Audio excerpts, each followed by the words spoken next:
네, 여러분 안녕하십니까. 3월 11일 수요일 아침 매일 성경 묵상 함께 나누겠습니다. 오늘은 요한복음 12장으로 넘어가서 1절에서 11절까지 말씀인데요. 제가 앞부분 3절까지를 읽어드립니다. 6월절 엿새 전에 예수께서 베다니에 이르시니 이곳은 예수께서 죽은 자 가운데서 살리신 나사로가 있는 곳이라. 거기서 예수를 위하여 잔치할새 마르다는 일을 하고 나사로는 예수와 함께 앉은 자 중에 있더라. 마리아는 지극히 비싼 향유 곧 순전한 나드 한 근을 가져다가 예수의 발에 붓고 자기의 머리털로 그의 발을 닦으니 향유 냄새가 집에 가득하더라. 아멘. 오늘 본문의 내용을 중심으로 진정한 사랑의 고백, 진정한 사랑의 고백이라는 제목으로 말씀을 증거하겠습니다. 사랑하면 이해되고, 사랑하면 수용하게 되고, 사랑하면 아낌없이 주게 됩니다. 이것이 진짜 사랑입니다. 우리가 완전하진 않지만 남녀간의 사랑에 빠질 때도 보고 싶고 함께하고 싶고 또 그에게 무엇을 주는 것이 아깝지 않은 상태에 빠지게 됩니다. 그것이 바로 진짜 사랑에 빠진 것이죠. 뭘 줄 때마다 아깝고 뭘 해주기도 어렵고 요즘 젊은이들은 각자 밥을 먹어도 둘이 사귀는 사이에서도 사랑하고 선물해주고 같이 이런 사이에서도 각자 낸다, 더치페이다 이런 이야기도 하지만 그게 시대의 흐름인지는 모르겠지만 실제로 우리가 성경에서 볼 때 이 사랑은 주는 것입니다. 헌신하는 것이고 결국은 자기 생명까지도 바칠 수 있는 것이 진짜 사랑이라고 성경은 말씀하고 있습니다. 그래서 아가서에서 사랑은 자기 목숨보다 강하다. 그리고 어떤 불로도 어떤 물로도 사랑의 불을 끌 수 없다. 이렇게 말씀하고 있습니다. 그러나 인간의 사랑은 완전하지 않습니다. 부부 간에도 때로는 부모와 자식 간에도 이 완전히 헌신되고 완전히 희생되는 것이 아니라는 것을 알게 됩니다. 그런데 오늘 이 본문을 통해 우리는 반대의 상황을 보게 됩니다. 온전한 사랑이 무엇이며 그 사랑을 받은 자의 고백이 오늘 드러나기 때문입니다. 우리에게 완전하고 온전하고 전부를 헌신하신 사랑은 예수 그리스도밖에 없다는 사실을 깨닫게 됩니다. 그분은 우리에게 생명을 주셨습니다. 십자가에 달려 돌아가신 것입니다. 그냥 어떤 정치적으로 종교적으로 모함을 받아서 돌아가신 것이 아니라 스스로 이 땅에 육체로 오셔서 자기 육신과 모든 피와 땀을 흘려서 우리를 위해서 대신 돌아가셨습니다. 그것이 성경에 나오는 대속의 개념입니다. 그러므로 우리는 어떠한 죄인이라도 예수의 그 피 앞에 나오고 그 사랑의 헌신 앞에 나올 때 모든 것이 용서되고 은혜로 구원을 받게 되는 그러한 자리에 오게 된 것입니다. 그래서 우리는 인간의 사랑은 한계가 있다는 것을 깨달으면서 예수의 사랑은 한계가 없으신 사랑이라는 것을 오히려 분명하고 선명하게 깨닫게 되는 것입니다. 그 사랑을 받은 한 여인이 오늘 자기도 예수님처럼 그렇게 할 수 없지만 자기가 아끼고 또 자기가 소중하게 간직했던 향유 담은 그 병을 깨뜨려서 예수님의 몸을 씻기고 발을 머리로 닦아주는 장면이 나타납니다. 이것은 단순히 어떤 육체적 사랑을 말씀하는 것이 아니라 구원을 받은 자의 그 사랑의 표현입니다. 어떻게 해서라도 표현하고 싶은데 자기의 그 전부를 드리듯이 예수님께 표현하는 거예요. 거기다가 자기의 오라버니가 예수님 덕분에 다시 살아나셨기 때문에 오늘 잔치하는 자리에서 마리아는 자기가 그렇게 아껴왔던 그 향유 담은 그것을 예수님의 발에 붓고 자기 머리털로 그 발을 닦았다는 거예요. 그러면서 그 향유 냄새는 온 집에 가득하게 됩니다. 그것은 사랑의 냄새요, 사랑의 향기요, 정말 그 여인의 믿음에 대한 고백의 가치를 드러내주는 향기였습니다. 그래서 아주 아름다운 장면이 오늘 앞부분에서 펼쳐지고 있습니다. 그래서 자기의 구원과 또 자기 가족이 받은 그 예수님에 대한 사랑은 돈의 가치로 따질 수 없다는 것을 깨달은 여인이지요. 3절을 보면 마리아는 지극히 비싼 향유고 순전한 나드 한 근을 가져다 예수의 발에 붓고 자기의 머리털로 그의 발을 닦으니 향유 냄새가 집에 가득하더라. 사랑하는 여러분, 사랑을 받아보셨습니까? 이 기분이 아주 좋아요. 사랑을 받고 인정을 받고 칭찬을 받고 정말로 선물을 아주 값비싼 선물을 주기도 하지만 받았을 때 내 가치가 또 그리고 내 기분이 상당히 좋다는 것을 우리는 알게 됩니다. 그래서 그것을 받았으면은 그냥 간직하는 것이 아니라 고백하게 되고 표현하게 되고 자기도 또 상대를 위해서 그렇게 헌신하려는 마음들이 생겨나는 것이죠. 오늘 이 마리아는 자기들이 받은 그 예수님께 받은 사랑이 너무나 강력하고 크기 때문에 자기는 예수님 발에 부어도 그것이 허비하고 낭비하는 것이 아니라고 생각했던 것입니다. 그런데 이 모습을 보고 예수님의 가치와 또 예수를 향한 사랑이 단절되어 있는 한 제자를 보게 됩니다.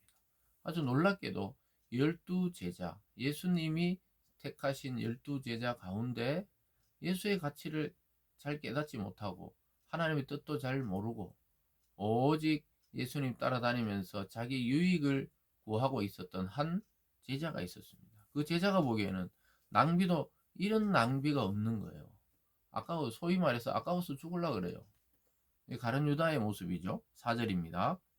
제자 중 하나로 예수를 잡아줄 가룟 유다가 말하되 이 향유를 어찌하여 300데나리온에 팔아 가난한 자들에게 주지 아니하였냐 하니 이렇게 말하면 가난한 자들을 생각함이 아니요 그는 도둑이라 돈깨를 맞고 거기 넣은 것을 훔쳐 가미르라. 300데나리온에 팔아다가 가난한 자들에게 주라 이 말이 300데나리온은 그 당시에 일반 노동자의 1년치에 해당되는 연봉이었습니다. 1년 연봉인데 그것을 이 지금 발에다 부어버리고 땅에다 부어버리고 이걸 허비하고 낭비하고 있느냐. 참 놀라운 이야기죠. 우리는 앞에서 볼 때 그냥 작은 향수를 부었는 줄 알았는데 그 값비싼 향수, 어떻게 보면 마리아가 간직하고 있던 최고의 보물을 예수의 발에 붓고 그냥 땅바닥에 흘려버리고 아무 소용이 없어 보이는 이 가룟 유다의 눈빛이 세상의 모습입니다. 허비하는 것 같아요. 교회에 충성하고 예수님께 충성하고 하나님께 충성하고 선교에 또 헌신하고 목회에 헌신하고 이런 것들은 인생의 낭비처럼 보이는 거예요. 저 많은 시간들, 저 많은 재능들을 다 썩히고 저렇게 신앙에 빠져 있구나. 이렇게 세상을 보는데 하나님이 제자 중 하나로 이렇게 되어 있습니다. 예수님의 제자인데도 가까이 있어도 깨닫지 못한 자예요. 참 놀라운 신비입니다. 이 주님을 잘 깨닫지 못하고 그 사람은 이렇게 말한 것은 진짜 가난한 사람에게 나눠주려는 게 아니라 그는 도둑이라 돈깨 즉 회계 담당이죠. 예수님께 누가 갖다 주거나 헌신하고 이런 게 있으면 돈을 담당하던 자인데 그는 거기 넣는 것을 훔쳐간다. 즉 회계를 보면서 바로 자기가 횡령을 했던 거예요. 늘. 그 습관이 있는데 이게 지금 헌금에서 뭐 300데나리온 그 중에 자기가 차지할 게 많았다고 생각한 것이요. 그래서 아까운 것입니다. 그래서 예수님을 바라보면서 이 같은 사건에 대해서 전혀 다른 시선을 보게 됩니다. 마리아의 헌신과 사랑, 그 고백과 이 제자이면서도 예수를 깨닫지 못하고 나중에 그 돈 때문에 예수를 팔아버리는 이 배반자 가룟 유다의 시선이 극명하게 대조되고 있습니다.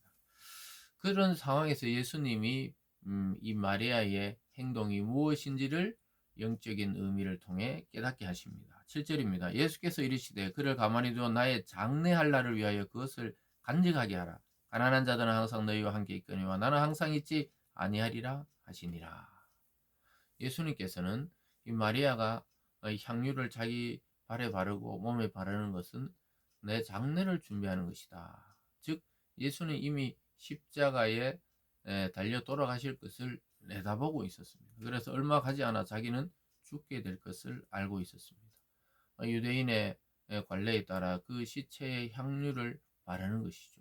그 썩는 냄새를 방지하기 위해서 향유를 발라주는, 물론 결혼하는 날 신랑에게도 발라주지만 이 장례할 때도 발라줍니다. 그래서 예수님은 나의 장례를 위해서 마리아가 이렇게 나에게 향유를 붓는 것이다, 이렇게 해석하고 있습니다. 마리아는 그런 의도는 아니었지만 예수님은 그러한 행동이라 이야기하면서 그 300데나리온에 가난한 자 팔아줘야지, 가난한 자들에게 나눠줘야지, 이렇게 했던 유다의 말을 반박하시면서 가난한 자들은 너희와 항상 함께 있지만 나는 항상 있지 못한다, 이런 행동에 대해서 제재하지 말라고 이야기하고 있습니다.